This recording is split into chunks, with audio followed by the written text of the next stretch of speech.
Ces photos ont été prises dans les années 30 en Algérie, dans le massif de l'Aurès, par une jeune femme dont la pensée et l'engagement ont marqué le XXe siècle, Germaine Tillon.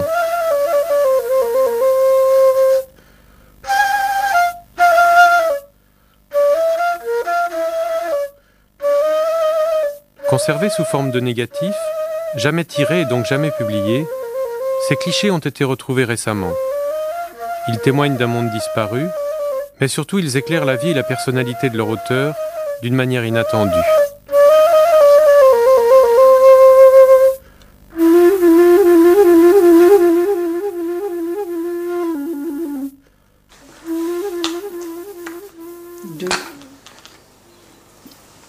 Cherchez le 3. Regardez si vous trouvez... Ah, le 3, le voilà. Alors, 3. Germaine Tillon est connue pour ses travaux d'ethnologie portant sur les sociétés du bassin méditerranéen. Mais elle fut aussi résistante dès 1940 et survivante du camp de Ravensbrück où elle avait été déportée. Intellectuelle engagée durant la guerre d'Algérie, elle demeure une militante infatigable des droits de l'homme. Ah, voilà des grottes, voyez-vous? Des grottes dans le rocher. Vous voyez-vous? Des grottes dans le rocher.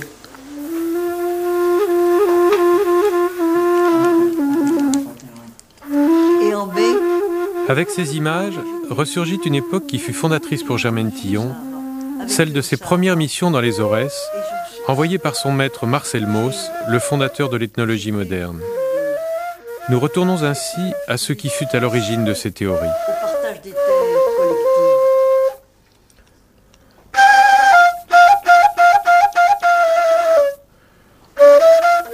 Ce qui m'intéresse sur le maraboutisme, c'est que vous avez tout un carnet sur le maraboutisme. Oui. Et vous avez des photos de ce marabout de Rouffy, que je pense qu'on peut... Ah ben voilà.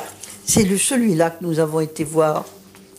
Aujourd'hui, une historienne et un sociologue, Nancy Wood et Augustin Barbara, effectuent avec Germaine Tillon un travail d'inventaire et de rédaction en vue de la publication d'un livre de photos. Interrogée sur ces clichés et les conditions de leur réalisation, l'ethnologue répond très précisément. Mais elle aborde aussi les thèmes qui ont traversé toute sa vie.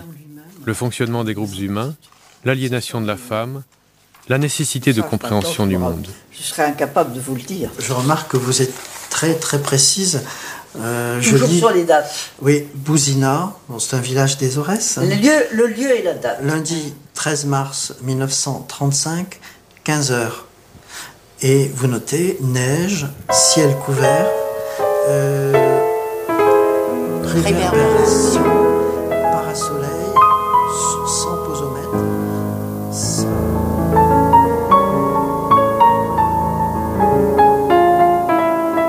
Ces photos, elles m'ont suivi pendant mon apprentissage. Donc elles sont, si vous voulez, le parallèle de mon apprentissage. Pourquoi est-ce qu'elles ont attendu 60 ans pour réapparaître? Parce que j'avais autre chose à faire. Tout ça, c'est exactement. Et quand j'ai été arrêtée, la police allemande, qui était l'Abwehr, ne s'est pas intéressée à mes photos. Ils s'intéressaient à d'autres choses qu'ils n'ont pas trouvées non plus. Et puis après, vous n'avez pas eu le temps. Et après, j'ai eu tellement d'autres choses à faire que je n'ai pas eu le temps de m'en occuper. Oui, c'est vrai, exactement, j'ai pas eu le temps.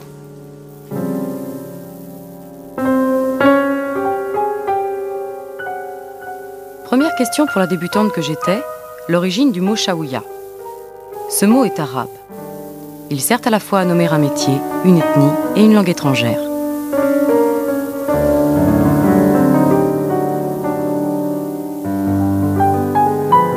Le métier peu rentable est celui de gardien de petit bétail. L'ethnie vit retranchée dans un massif abrupt et la langue qui lui appartient en propre fait partie de la grande famille berbère.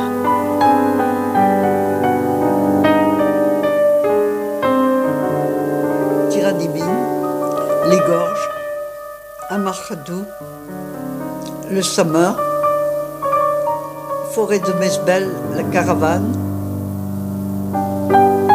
série Bête et le Bête. J'ai mis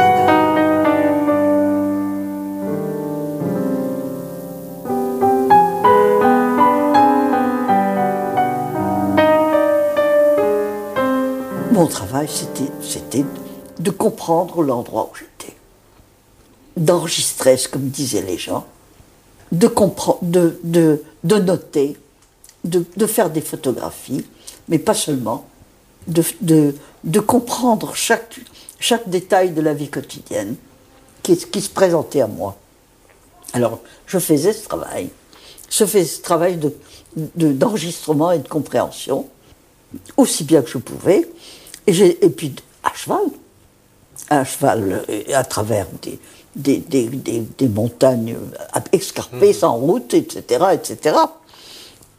Alors, nous sommes donc partis, comme ça, en 1934, moi, avec des études qui avaient porté sur l'ethnologie, surtout, mais aussi beaucoup sur la préhistoire, qui avaient commencé par la préhistoire, continué par l'ethnologie, et poursuivi aussi par la psychologie.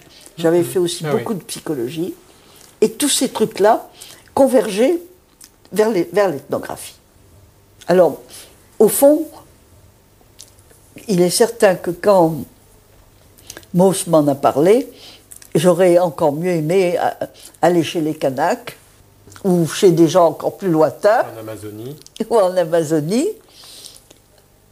Mais je me suis dit, après tout, n'importe où, pourvu qu'on ait un angle de visée. C'est-à-dire Au fond, voyez-vous, un angle, quand vous regardez, quand vous voulez savoir la distance d'un astre, vous faites 2 angles. Voilà. Et bien moi, j'avais besoin de 2 angles pour voir les origines humaines. Et les 2 angles, c'était quoi alors? Eh bien, c'était n'importe quel autre pays et le mien. Ouais. Voilà. J'arrivais à Aris, la capitale de l'Aurès. Une province qui nourrissait 14 000 familles dites indigènes et une trentaine de familles dites françaises. Les gens de cette région étaient semi-nomades. L'hiver, ils vivaient au Sahara, l'été tout en haut des cimes, et en mi-saison, près de la Guélaha, forteresse où ils stockaient leurs récoltes.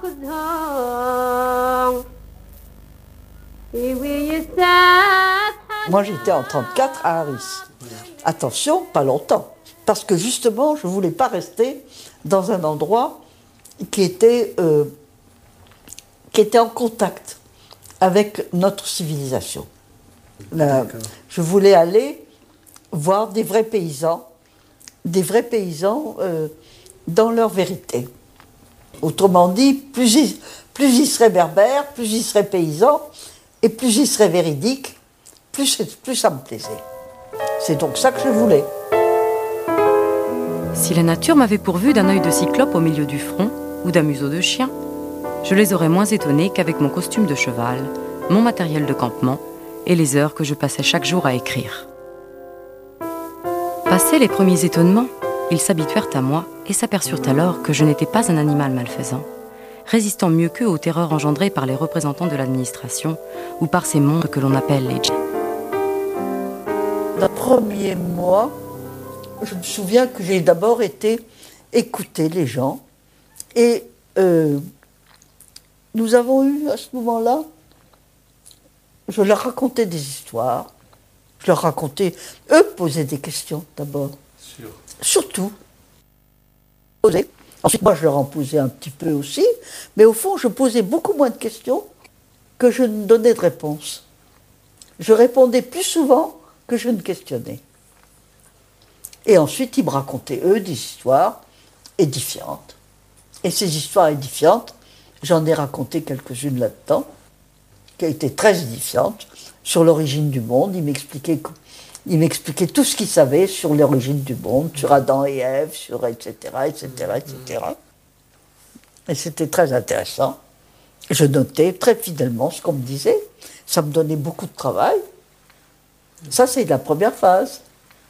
Alors ensuite, il y a la deuxième phase. À ce moment-là, je suis déjà très connue. J'ai déjà beaucoup d'amis. J'ai déjà rendu service à beaucoup de gens. Et par conséquent, je suis très occupée toute la journée.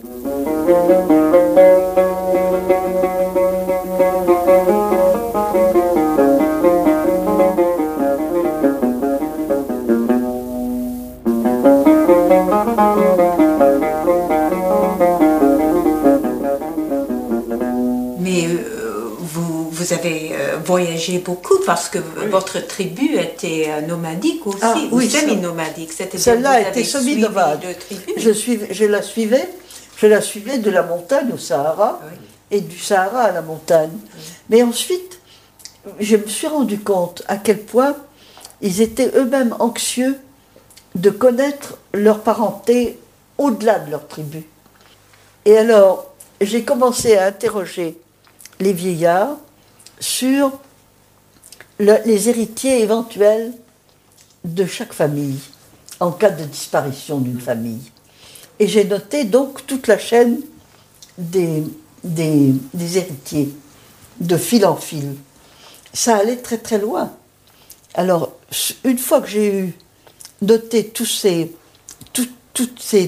échelonnements de parenté, à ce moment-là, j'ai entrepris de faire le travail pour l'ensemble de l'Aurès. Au passage, les anciens venaient me saluer, boire une tasse de café, et en leur compagnie, je reconstituais les généalogies. J'évaluais selon les pluies la survie probable des chèvres et le rendement des semis. J'assistais à la répartition des corvées et à l'épluchage des affaires d'honneur. J'apprenais surtout à écouter, à ne pas savoir d'avance ce que l'on allait me répondre et à garder secret ce qui devait l'être.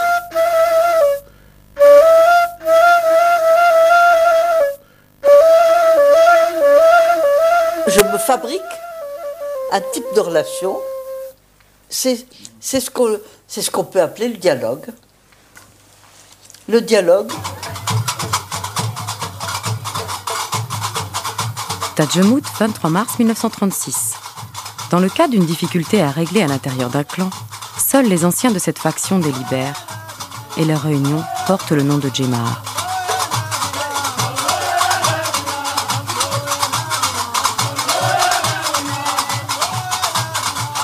Ici, tous les chefs de famille, tous ces hommes que vous voyez là, ont avec eux des neveux, des fils et des neveux. Et plus ils ont de fils et de neveux, plus ils sont dangereux.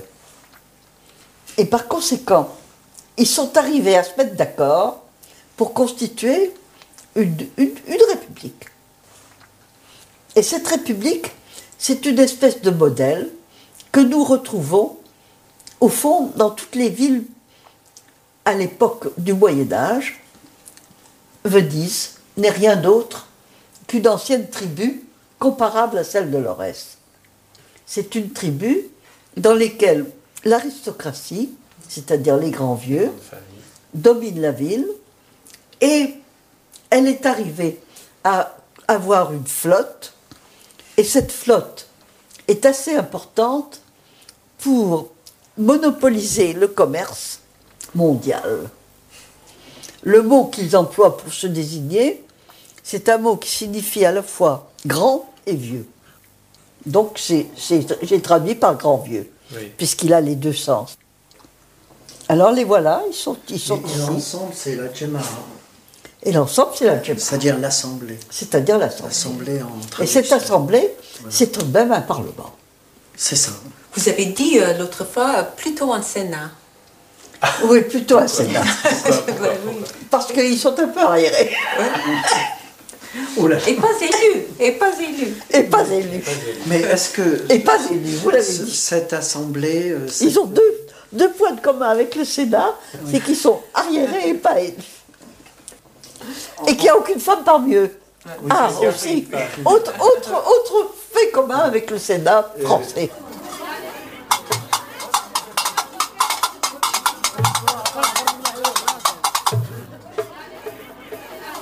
Père à sa fille. Celle-là, on la touche pas. Non. Je crois que c'est bien de finir sobrement. Je trouve que cette Durant photo l'été, est très belle. il est décidé que les photos de l'Aurès seront publiées aux éditions de La Martinière. Quand elle l'avait vue, elle l'a trouvé très très belle. Une maquette est réalisée avec les premières photos commentées. 150, oui. Alors, il y a 1500 négatives à peu près. J'ai fait tirer 400 photos à peu près. Et enfin, on va choisir 150 pour le livre. Ah oui, voilà.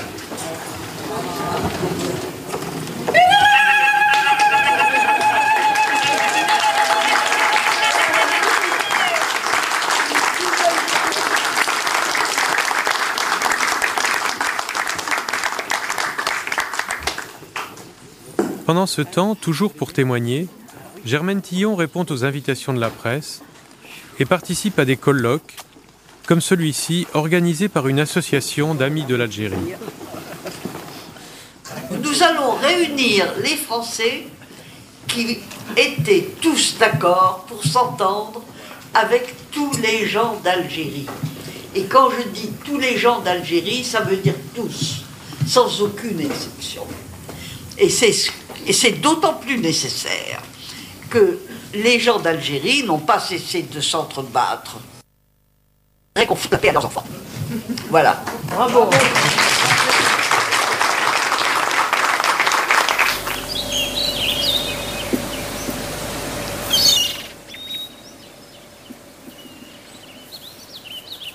Autrefois, la Bretagne était peuplée de chênes verts et que ce sont les boulangers bretons qui ont brûlé les chênes verts parce que c'est le chêne vert qui fait les meilleurs, qui chauffe les meilleurs pour chauffer les fours.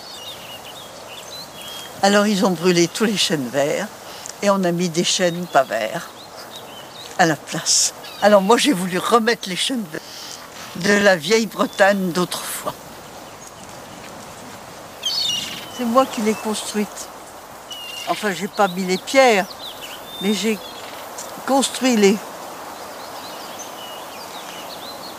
d'abord les gens, ensuite les meubles autour des gens, ensuite les murs autour des meubles. C'est dans cet ordre-là que la maison a été construite. Ça va aller.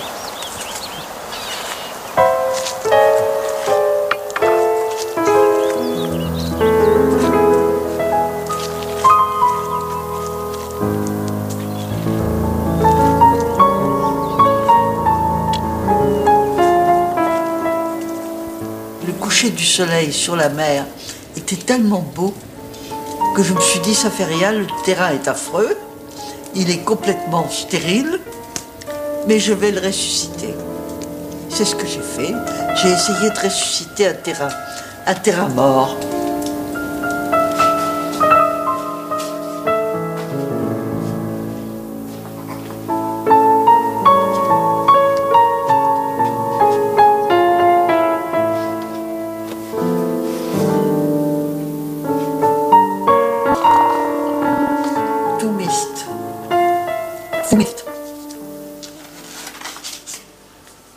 La pincée. Tout ça, c'est à partir du corps. Toutes les mesures humaines, c'est la main. Et ça ici.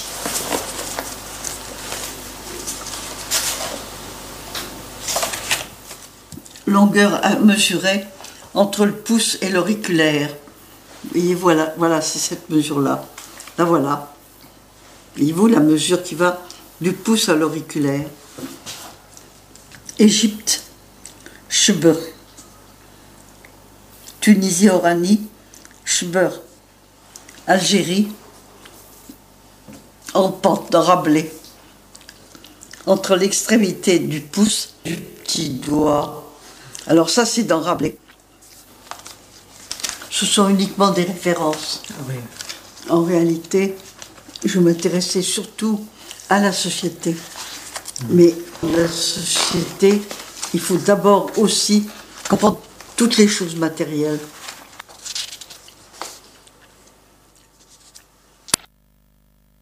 J'étais dans l'Aurès, en plein dans les montagnes de l'Aurès, avec un sentiment de sécurité complète, protégé par une tribu entière. La sauvagerie, c'est en Europe que je l'ai apprise. Alors la sauvagerie existait à Ravensbrück.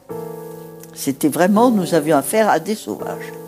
Vous dites que votre expérience des Aurès vous a servi dans le camp. Elle m'a servi simplement pour structurer le camp. Ce qui n'est pas rien. Ce qui n'est pas rien.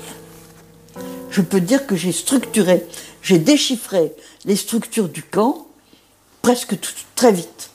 Très vite. Et dans votre analyse, il y a deux axes essentiels, c'est le travail et la mort. Comment il... Et le rendement. Et le rendement. Et le rendement. Oui. Alors, il y avait donc le travail, la mort et l'argent. Il fallait à qui profite, à qui ce système va-t-il profiter. À ce moment-là, je me suis dit, il y a moyen de faire une enquête approfondie sur le camp, puisque en réalité, tous les SS font exécuter leurs travaux par une classe de prisonnières. Donc, en posant des questions ciblées à toutes les prisonnières, on peut déchiffrer tout ce que font les seigneurs, c'est-à-dire les princes du camp. Ce qui nous a aidés, ça a été tout de même la maîtrise de soi et la compréhension du monde dans lequel on vit. Il est certain que lorsqu'on éclaire un monde, même affreux, en quelque sorte on le domine.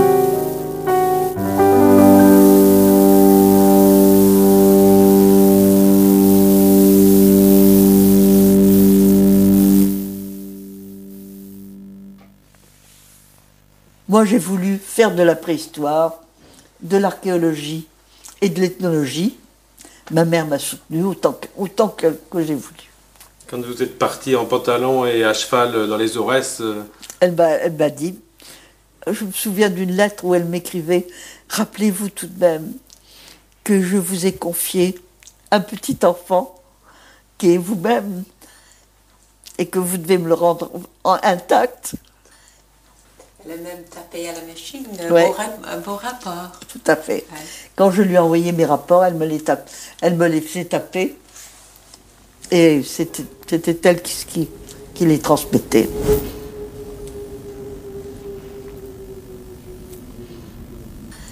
Les Chaouia que vous rencontrez quand vous arrivez dans les Aurès, ils vous semblent exotiques ou ils vous semblent proches ou ils vous semblent... Très rapidement, je me suis aperçue qu'ils étaient au fond très proches de nous. Et c'est là justement que j'ai très proche des paysans français. Et c'est justement à ce moment-là que j'ai, avec toutes mes études de préhistoire antérieures, que j'ai pensé que, évidemment, il y avait, comment dirais-je, au fond, un système de parenté qui est majoritaire dans le paléolithique, c'est d'épouser l'étranger, et un système de parenté qui est majoritaire dans le néolithique, qui est d'épouser son cousin. Donc un changement radical. Donc un changement radical. Et justement, j'ai essayé de comprendre pourquoi ce changement radical et où on trouvait ce changement radical. Et ma théorie actuelle, c'est qu'il faut en revenir au système paléolithique. C'est-à-dire... Il faut se marier avec l'étranger. Avec l'étranger. D'accord. Et pourquoi ça? Pour que l'étranger vous garde vos frontières. Je comprends. Parce que, rendez-vous compte que nos ancêtres, les sauvages, nos ancêtres communs à toute la Terre, ce sont nos ancêtres les sauvages. Et nos ancêtres les sauvages, ils n'avaient pas de fil de fer barbelé pour préserver leur gibier. Et par conséquent, il fallait qu'ils se mettent d'accord avec les gens qui étaient de l'autre côté de la forêt. Et ils n'avaient pas d'autre moyen de se mettre d'accord avec eux que d'échanger leurs femmes. Moi, je te passe ma sœur, tu me passes la tienne. Et voilà. C'est ça le mariage paléolithique. C'est ça, et qui permet la paix. Et qui permet la paix. Parce qu'autrement, c'est la guerre. Autrement, c'est la guerre, tout le temps. Et nous en sommes revenus au paléolithique au point de vue politique. C'est-à-dire une politique de conversation avec l'autre, d'ouverture à l'autre. Et ça, c'est la politique paléolithique. De conversation avec l'autre.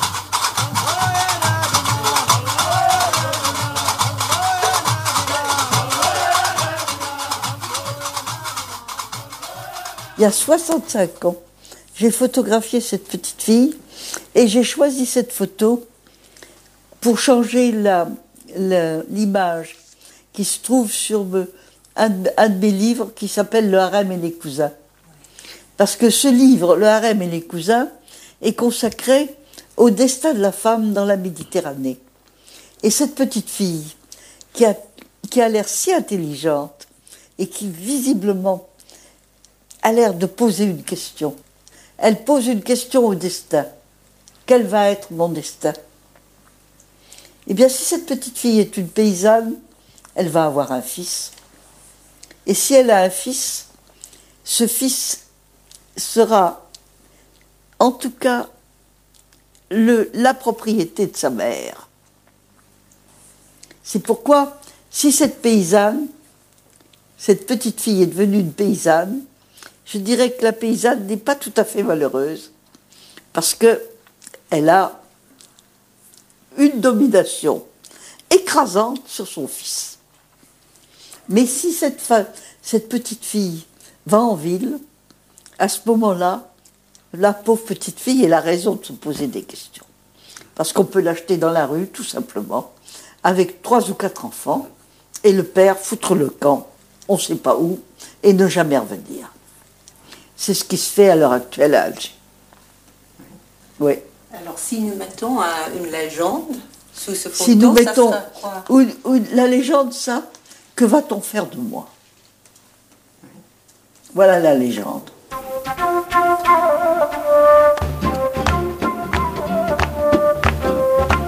En réalité, on retrouve dans tous les pays paysans une exigence. Et cette exigence, c'est de maintenir la terre dans une seule main. Parce que la terre ne se divise pas. La terre, c'est un instrument de travail. C'est comme votre caméra. Votre caméra, vous ne pouvez pas la couper en deux et en donner une moitié à l'un et une moitié à l'autre. La caméra est un bloc unique et cohérent. Eh bien, un domaine terrien, c'est la même chose. C'est un bloc unique et cohérent. Et ça exige quelqu'un qui le domine et qui le manipule. Donc, en cas de décès, qu'est-ce qui se passe? En cas de décès, il y a un fils aîné, c'est l'aîné qui hérite. Point final. Et les filles, dehors. Les filles, on s'en fout. Ça n'existe pas.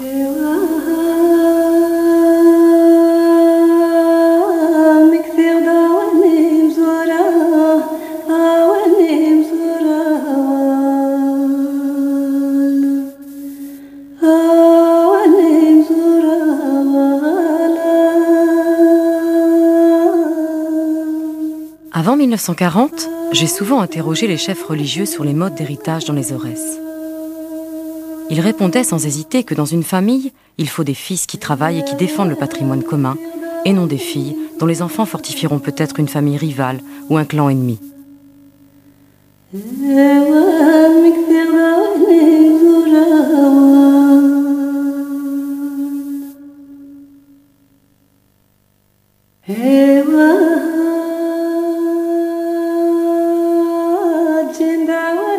21 septembre 1935.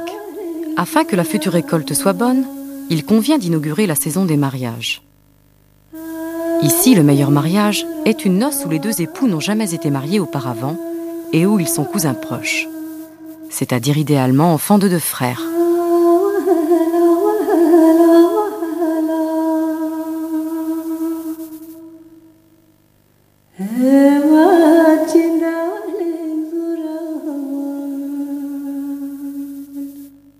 « 13 avril 1936, marché de Tagoust.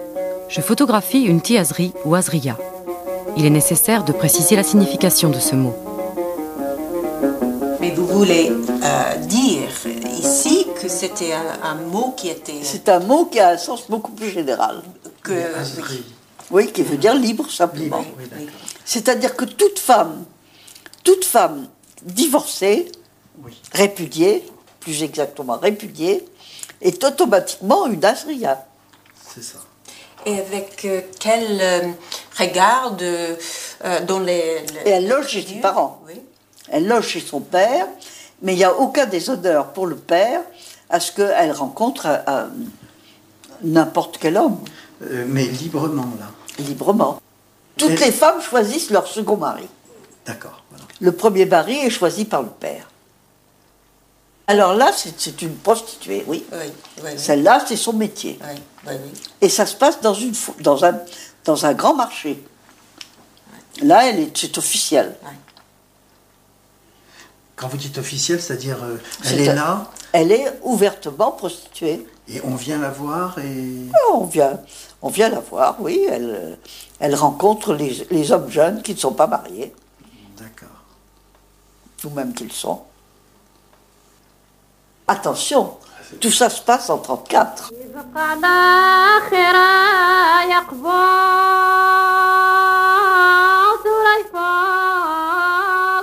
J'ai pris ces photographies en 1939 dans les territoires du Sud rattachés à Biskra.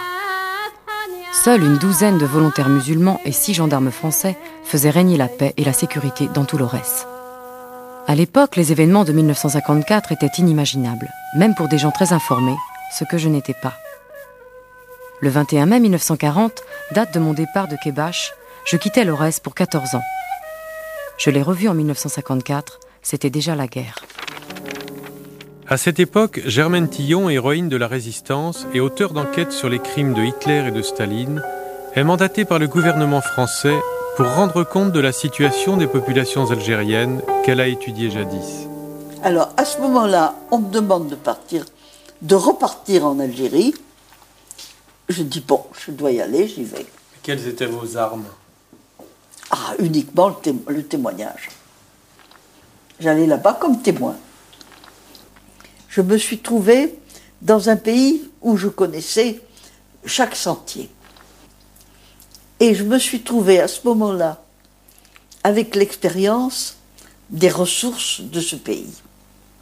Et j'ai constaté qu'en 14 ans, ces ressources avaient diminué d'une façon tragique.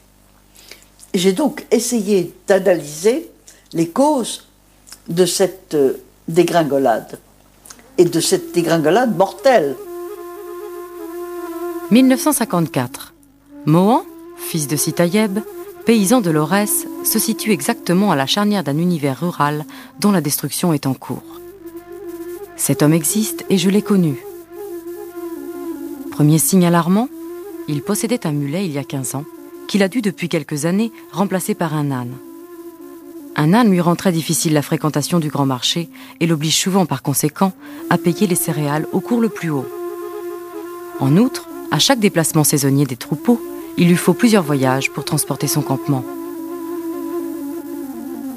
J'écris, noir sur blanc, la mécanique moderniste qui pousse les peuples sous-développés vers la clochardisation.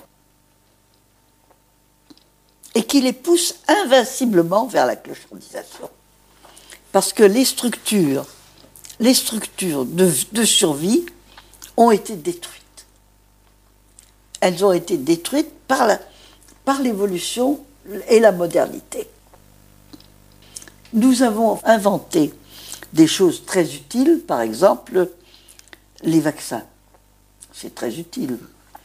Mais à partir du moment où il y a des vaccins, dans une population qui avait comme objectif d'avoir 4 enfants, eh bien, on a 20 enfants, au lieu de 4. Parce qu'on diminue la mortalité. Alors, on a diminué la mortalité. Diminuer la mortalité, c'est une qualité. Mais élever 20 enfants, il faut avoir 20 fermes. Ou un métier, ou 20 métiers. Et alors, qu'est-ce qui se passe? La misère. La misère et la famine. L'analyse de Germaine entendu et son engagement dans la création de structures d'éducation populaire, les centres sociaux, n'y changera rien. Il est trop tard.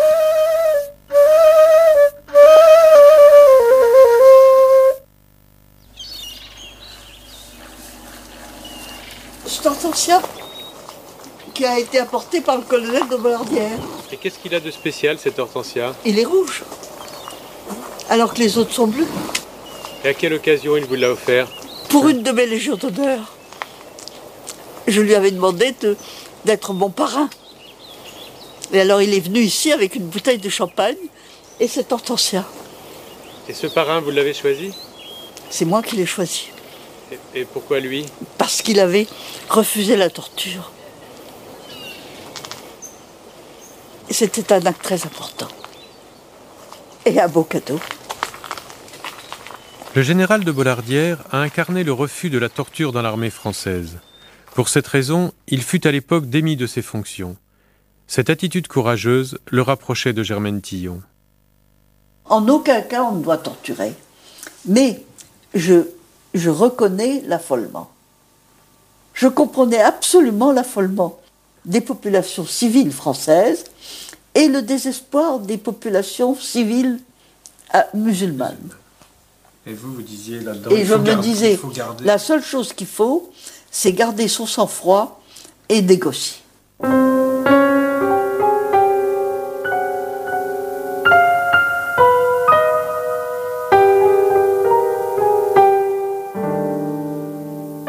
Chercher à comprendre, dialoguer envers et contre tout. Germaine Tillon reste fidèle à elle-même. En juillet 1957, en pleine bataille d'Alger, des chefs du FLN clandestin, Yassef Saadi et Ali Lapointe, organisent une rencontre avec elle.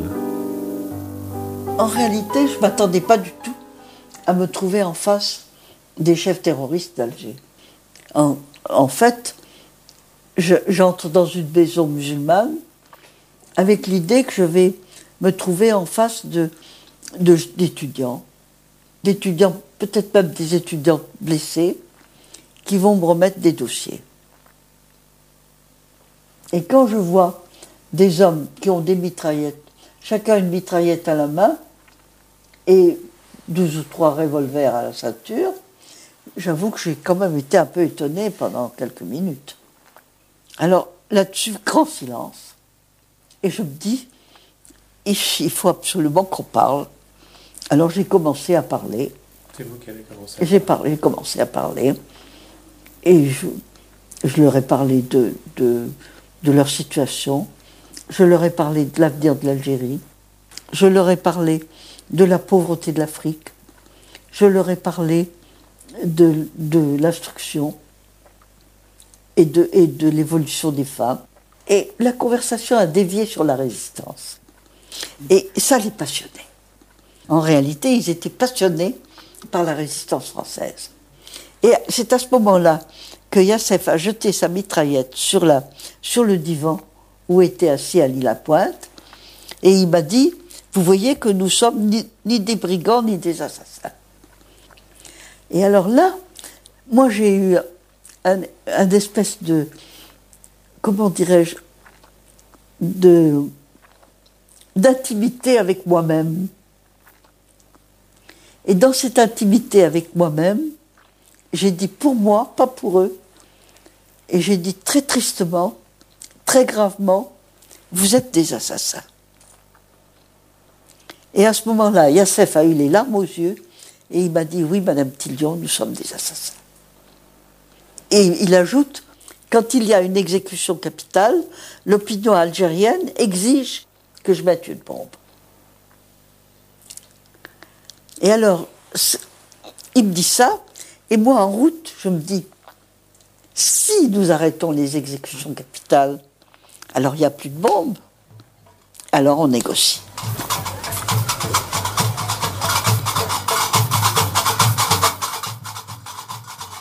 La seule chose à faire, c'est la paix, c'est-à-dire la conversation. Il n'y a pas d'autre solution humaine que la conversation. Grâce à cet entretien, Germaine Tillon obtient une trêve des attentats de... La guerre se poursuivra. Je ne désespère pas de l'espèce humaine, mais j'ai quand même de grandes inquiétudes aussi. Et j'ai pour ne pas désespérer, je ne suis pas totalement rassurée non plus. Donc c'est l'auteur de Mémoire, le grand homme, il a dit. Mémoire. À ce colloque des Amis de l'Algérie était présent l'écrivain et philosophe Tzvetan Todorov, qui vient d'écrire un livre sur 5 grands témoins du XXe siècle, dont Germaine Tillon. C'est la dédicace qui m'a touché le plus. Dites-le tout. Alors, je le redis, alors, vous allez devoir la lire, hein, vous l'avez pas là. Germaine vient de dire que c'est la dédicace. Enfin, oui, les phrases la dédicace, c'est pour Germaine Tillon, qui a su traverser le mal sans se prendre pour une incarnation du bien. Et voilà, comme c'est bien dit, comme c'est intelligent, comme c'est génial. Bravo, bravo, bravo. C'est comme ça qu'il faut être. Il faut défendre le bien. Il faut ne jamais se prendre pour l'incarnation du bien. Cadeaux familiaux. Hypergabie et célibat.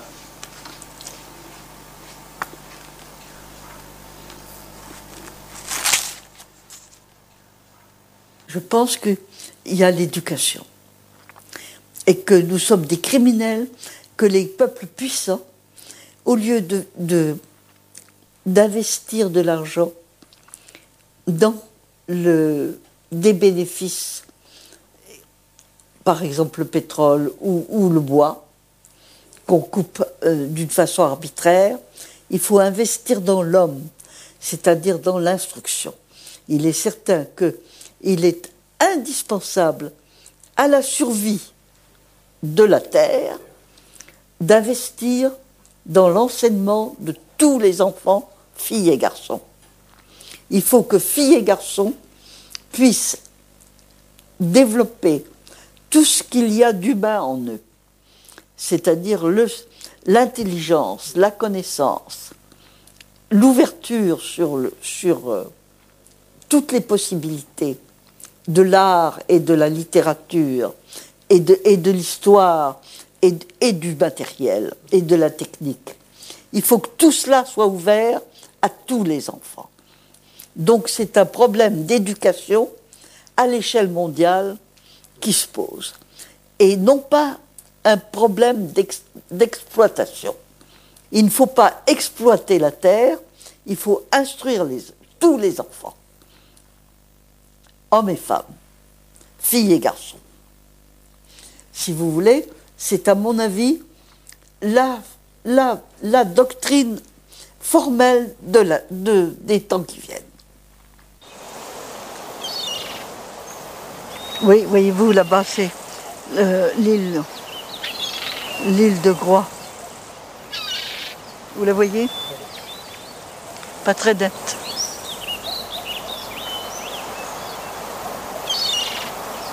Quand on voit Groix, c'est qu'il va pleuvoir. Quand on ne voit pas Groix, c'est qu'il pleut. Dit le proverbe.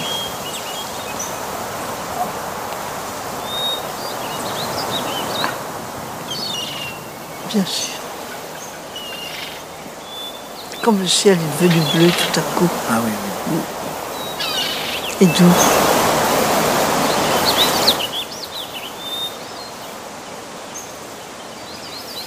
Vous venez quelquefois ici en hiver? Autrefois, oui. Autrefois, je venais. Vous savez, la maison est très chaude. Oui. Et il suffit de mettre une flambée dans la cheminée. Oui, c'est ça. Est-ce que là, vous repartez à Paris bientôt? Regardez. Il y a plein de boutons sur les rosets. Ah, ils demandent qu'à refleurir. Un coup de soleil, regardez-les. Comme les boutons. Regardez ces boutons. Oui. Et là, ici, ils demandent qu'à fleurir. Un peu d'eau. Je vais peut-être rester quelques jours pour les voir. Encore quelques jours.